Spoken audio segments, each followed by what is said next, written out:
اور جو مجھ پر ایمان لانے کے قابل تھا اللہ تعالیٰ نے مجھے ایسے لوگ دیے۔ آپ دیکھتے نہیں ہیں سلمان کو فارس سے اٹھا کر حضور کے قدموں کے اندر رکھ دیا، بلال کو حبشہ سے اٹھا کر اللہ نے حضور کے قدموں کے اندر رکھ دیا۔ فرمایا وہ ماں جسے وراثت کے اندر تقسیم کر دیا جاتا تھا، وہ ماں جس کی کوئی عزت اور قدر نہیں تھی، وراثت کے اندر تقسیم کرنا اس طرح ہوتا ہے جس طرح پلاٹ تقسیم کر دیا جائے، جس طرح اس کا مال تقسیم کر دیا جائے، اسی طرح ماں کو بھی تقسیم کر دیا جاتا تھا۔ کہ حضور فرما رہے تھے تحت اقدام الامہات، اللہ تعالیٰ نے سب سے قیمتی چیز جنت ہے وہ اٹھا کے ماں کے قدموں کے اندر رکھ دی، الجنت تحت اقدام الامہات۔ اور حضور فرما رہے تھے کاش میری ماں زندہ ہوتی، عشاء کی نماز کے لیے مصلی پر ہوتا اور سورۃ فاتحہ شروع کر چکا ہوتا اور ادھر میرے گھر کا دروازہ کھلتا، میری ماں مجھے ایک بار کہتی بیٹا محمد، تو نماز چھوڑ کر اپنی ماں کی بات سنتا۔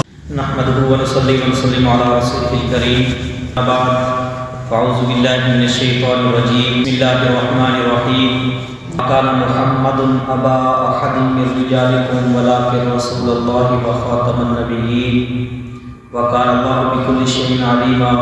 چمکتا رہے تیرے روزے کا منظر، سلامت رہے تیرے روزے کی جالی، چمکتا رہے تیرے روزے کا منظر، سلامت رہے تیرے روزے کی جالی۔ ہمیں بھی عطا ہو وہ شوق ابو ذر، ہمیں بھی عطا ہو وہ جذبہ بلالی۔ سامعین محترم، حضور علیہ السلام کے آنے سے پہلے ظلم کے اندھیرے تھے۔ حضور علیہ السلام اور حضرت عیسیٰ علیہ السلام کے درمیان تقریباً 571 سال کا زمانہ گزر چکا تھا۔ سارے لوگ آپ کے انتظار کے اندر تھے۔ یہودیوں نے آ کر یثرب کے اندر ڈیرے ڈال لیے اور کہا یہاں پر اللہ کا آخری نبی جو ہے وہ ہجرت کر کے آئے گا، ہم اس پر ایمان لے کے آئیں گے۔ حضور علیہ السلام کے آنے سے پہلے بیٹیوں کو زندہ دفن کیا جاتا تھا، بیٹیوں کی کوئی عزت نہیں تھی، ماں کا کوئی مقام نہیں تھا، لیکن حضور علیہ السلام تشریف لے کے آئے، آپ نے بیٹیوں کو عزت دی، آپ نے ماؤں کو تحفظ دیا۔ وہ بیٹی جو زندہ دفن کر دی جاتی تھی، حضور فرما رہے تھے، آپ نے مجلس کے اندر کہا اللہ نے اسے 3 بیٹیاں دی، اس نے 3 بیٹیوں کی پرورش کی، ان کے سر پہ ہاتھ رکھا، یا 3 بہنیں دی، ان کے سر پہ ہاتھ رکھا، اس کی شادی کروائی، شادی کے بعد بھی ان کے سر پہ ہاتھ رکھا، تو محمد عربی سے جنت الفردوس کی ضمانت دیتا ہے۔ پھر ایک اور صحابی کھڑے ہوئے، انہوں نے کہا یا رسول اللہ جس کی 3 بیٹیاں نہ ہوں یا 3 بہنیں نہ ہوں، تو حضور نے فرمایا جس کی 2 بہنیں ہوں یا 2 بیٹیاں ہوں، ان کی شادی کروائے، شادی کے بعد ان کے سر پہ ہاتھ رکھے، محمد عربی اسے بھی جنت الفردوس کی ضمانت دیتا ہے۔ ایک اور صحابی کھڑے ہوئے، اس نے کہا یا رسول اللہ میری تو ایک بیٹی ہے، تو حضور نے فرمایا جس نے ایک بیٹی کی شادی کروائی، ایک بیٹی کی پرورش کی، اس کی شادی کروائی، شادی کے بعد بھی اس کے سر پہ ہاتھ رکھا، محمد عربی سے بھی جنت الفردوس کی ضمانت دیتا ہے۔ یہ وہی بیٹی ہے جسے زندہ دفن کیا جا رہا ہے۔ حضور علیہ السلام آئے، آپ نے بیٹیوں کو مقام دیا، آپ نے ماں کو مقام دیا۔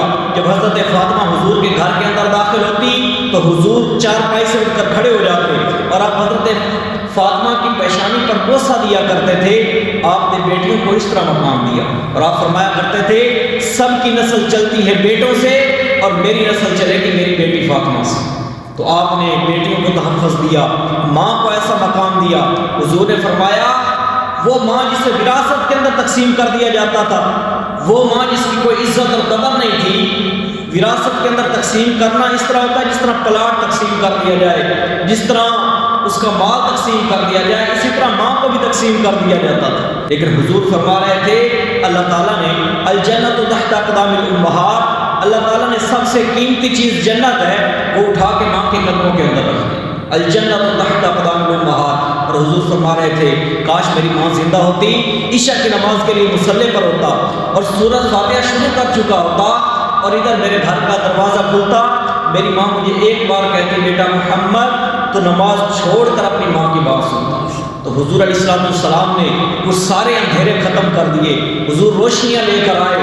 آپ کے آنے سے پہلے دماغ تو تھے لیکن عقل کوئی نہیں تھی، آپ کے آنے سے پہلے انسان تو تھے لیکن انسانیت کوئی نہیں تھی۔ حضور علیہ السلام کے آنے سے پہلے جسم تو تھا، اس کے اندر ایسی پاکیزہ روح کوئی نہیں تھی، لیکن آپ آئے، آپ نے ایسے لوگوں کو پاکیزہ کیا کہ خود نہ تھے جو راہ پر اوروں کے ہادی بن گئے، خود نہ تھے جو راہ پر اوروں کے ہادی کیا نظر تھی جس نے مردوں کو مسیحا کر دیا؟ صدیق اکبر حضور علیہ السلام پر جب ایمان لے کے آئے، جب حضور نے نبوت کا اعلان کیا فرعون کی چوٹی پہ، اس وقت سیدنا صدیق اکبر وہاں پہ موجود نہیں تھے۔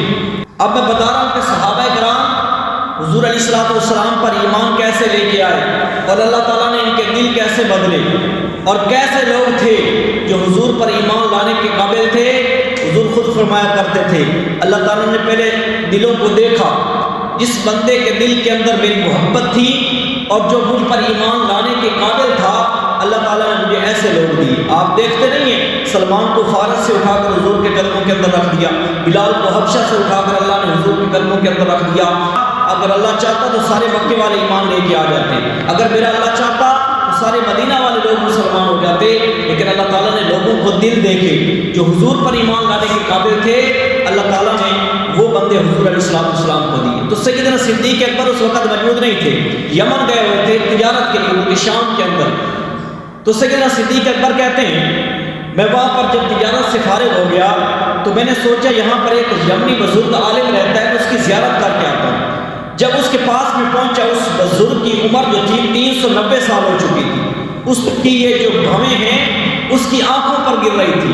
تو جب میں اس کے پاس پہنچا تو اس نے مجھ سے پوچھا بیٹا کہاں سے آئے ہو؟ میں نے کہا جی میں مکہ سے آیا ہوں۔ حضرت ابوبکر صدیق سے پوچھا تیرا نام کیا ہے؟ حضرت ابوبکر صدیق نے کہا میرا نام عبداللہ ہے، باپ کا نام ابو قحافہ عثمان بن عامر ہے۔ تو جو یمنی بزرگ تھا وہ اٹھ کر کھڑا ہو جاتا۔ سیدنا صدیق اکبر کہتے ہیں حضرت میں آپ کی زیارت کے لیے آیا، مجھے لگتا ہے آپ میری زیارت کو بےتاب ہیں۔ تو یمنی بزرگ کہنے لگا بیٹا میں تورات کا بھی عالم ہوں، میں انجیل کا بھی عالم ہوں، میں نے اپنی کتابوں کے اندر پڑھا ہے آخری نبی جس شہر کے اندر آئے گا اس شہر کا نام مکہ ہوگا، اس کے باپ کا نام عبداللہ ہوگا، اس کے ماں کا نام آمنہ ہوگا، اور جو سب سے پہلے اس پر ایمان لے کے آئے گا اس کا نام ابو بکر ہوگا۔ وہ یمنی بزرگ جو عالم تھا سیدنا صدیق اکبر کو کھڑے ہو کر وہ بیٹھ رہا تھا۔ تو اللہ تعالیٰ نے سیدنا صدیق اکبر کے اندر ایسی صفات رکھی کہ وہ پیغمبر تو نہ تھا، پیغمبر جیسا لگتا تھا، وہ پیغمبر تو نہ تھا، پیغمبر جیسا لگتا تھا، وہ دریا تھا مگر گہرے سمندر جیسا لگتا تھا، ترستے ہیں جس کو چھونے کے لیے فرشتے اکثر، اس مسجد کی محراب اور منبر جیسا لگتا تھا، وہ دریا تھا مگر گہرے سمندر جیسا لگتا تھا۔ آپ واپس گئے مکہ کے اندر تو آپ کی بڑی تجارت تھی، آپ نے دکان کو کھولا، گاہک آ گئے، گاہکوں نے کپڑا دیکھنا پسند شروع کر دیا، اور کوئی پیسے نکال رہا ہے، کوئی کپڑا دیکھ رہا ہے۔ ایک ادھر سے آدمی دوڑ کے آتا، اس نے کہا یار ابو بکر تیرے یار محمد نے نبوت کا اعلان کر دیا، اس نے رسالت کا اعلان کر دیا۔ تو حضرت ابو بکر صدیق نے گاہکوں کو اٹھایا نہیں ہے، دکان کو بند نہیں کیا، جوتا نہیں پہنا، اسی طرح دوڑ لگا دی، حضور کے دروازے پر پہنچے، دستک دی، حضور بار تشریف لے کے آئے۔ تو حضرت ابوبکر صدیق نے کہا یار محمد میں نے سنا ہے اللہ نے آپ کو نبوت دے دی، اللہ نے آپ کو رسالت دے دی۔ تو حضور نے فرمایا ہاں یار ابوبکر اللہ نے مجھے نبوت دے دی، اللہ نے مجھے رسالت دے دی۔ تو حضرت ابوبکر صدیق نے بغیر کسی سے مشورہ کیے حضور سے عرض کی یا رسول اللہ اپنا ہاتھ آگے بڑھائیے، آج سے آپ نبی بن گئے اور میں امتی بن گئی۔ صحابہ کرام اس طرح ایمان لے کے آئے۔ حضرت عمر رضی اللہ تعالیٰ عنہ کے بارے میں تو مشہور ہے، تو حضور علیہ السلام نے ایک ہی مراد ہے، مراد باقی جتنے صحابہ ہیں وہ مرید ہیں حضور کے، ایک مراد ہے، مراد مصطفیٰ سیدنا عمر رضی اللہ تعالیٰ عنہ۔ دارالندوہ کے اندر یہ میٹنگ شروع ہے کہ محمد عربی کا کام بڑھ گیا ہے، کس طرح اس کام کو ختم کیا جائے۔ تو مشورہ یہ آ رہا ہے کہ حضور کا کام تمام کر دیا جائے، یہ کام حضرت عمر کے ذمہ لگا کہ حضور کو شہید کر دیا جائے۔ حضرت عمر جا رہے تھے، راستے کے اندر جب پہنچے سعد بن ابی وقاص سے ملاقات ہوئی۔ یہ سعد بن ابی وقاص رضی اللہ تعالیٰ عنہ وہ صحابی ہیں جس کے بارے میں حضور نے فرمایا موت کے موقع پر سارے صحابہ آپ سے کہتے تھے کہ ہمارے والدین آپ پر قربان ہو جائیں، لیکن سعد بن ابی فرمایا سعد تیر چلا میرے والدین آپ پر قربان ہو جائیں۔ تو حضرت سعد بن ملاقات ہوئی تو آگے سے حضرت سعد کہنے لگے عمر پہلے اپنے گھر کی خبر جانے، گھر کے اندر تیری بہن بھی مسلمان ہوگی، تیرا بہنوئی بھی مسلمان ہو گئے۔ حضرت عمر کا جو سارا غصہ تھا وہ گھر کے اندر منتقل ہو گیا، دروازے پر دستک دی، بہن نے جب دروازہ کھولا تو حضرت عمر نے بہن کے منہ پر تماچا مارا، ان کے کان سے خون آ گیا۔ تھوڑی دیر کے بعد حضرت عمر رضی اللہ تعالیٰ عنہ خود شرمندہ ہوئے تو ایک نسخہ پڑا ہوا تھا جس پر قرآن مجید سورۃ طٰہٰ وہ حضرت عمر اٹھانے لگے تو بہن نے اٹھا لیا کہ تو ناپاک ہے، پہلے پاک ہو کے آ، پہلے غسل کر کے آ۔ حضرت عمر غسل کر کے آئے، قرآن مجید کو اٹھایا، پڑھا طٰہٰ مَا أَنزَلْنَا عَلَيْكَ الْقُرْآنَ لِتَشْقَىٰ، پڑھتے جا رہے ہیں اِنَّنِي أَنَا اللَّهُ۔ جب یہاں پر پہنچے حضرت عمر کے دل کی دنیا بدل گئی۔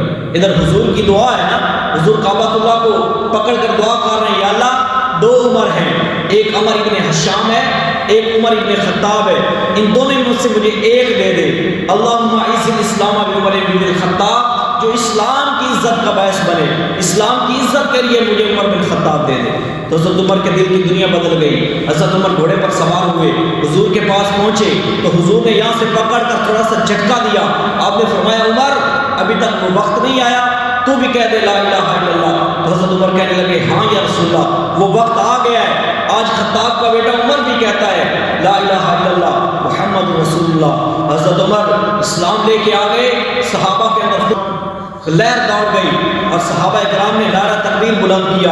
آسمان سے حضرت جبریل علیہ السلام نازل ہوئے اور حضور سے پوچھا یا رسول اللہ عمر کے اسلام لانے پر آپ کو خوشی ہو رہی ہے؟ تو حضور نے فرمایا ہاں، مجھے عمر کے اسلام لانے پر اور میرے صحابہ کو بھی بڑی خوشی ہو رہی ہے۔ تو حضرت جبریل علیہ السلام کہنے لگے یا رسول اللہ آج آسمان کے فرشتے بھی خوش ہو رہے ہیں کہ عمر اسلام لے کے آیا، عمر ایمان لے کے آیا ہے۔ تو جب پوچھا گیا، حضرت عمر نے پوچھا یا رسول اللہ آپ یہاں پر نماز پڑھتے ہیں؟ تو حضور نے فرمایا ہاں عمر، ہم یہاں پر نماز پڑھتے ہیں، ہمارے جو لوگ ہیں میری قوم والے ہمیں وہاں پر نماز نہیں پڑھنے دیتے کعبۃ اللہ کے اندر۔ تو حضرت عمر کہنے لگے یا رسول اللہ اب عمر اسلام لے کے آ گیا ہے، اب نماز تو کعبۃ اللہ کے اندر ہی پڑھے گا۔ جو در کعبے کا کھلوائے اسے فاروق کہتے ہیں، جو رب کا دین منوائے اسے فاروق کہتے ہیں۔ دم ہجرت وہ نکلا اور للکارا پجاری کو، ابو جہل ابو لہب اور ہر بدبخت ناری کو، حلالی ہو تو روکو آج عمر کی سواری کو۔ جو کفر کو خوب تڑپائے اسے فاروق کہتے ہیں، جو رب کا دین منوائے اسے فاروق کہتے ہیں۔ اللہ رب العزت سے دعا ہے کہ اللہ تعالیٰ ہمیں صحابہ اہل بیت کے نقش قدم پر چلنے کی توفیق عطا فرمائے۔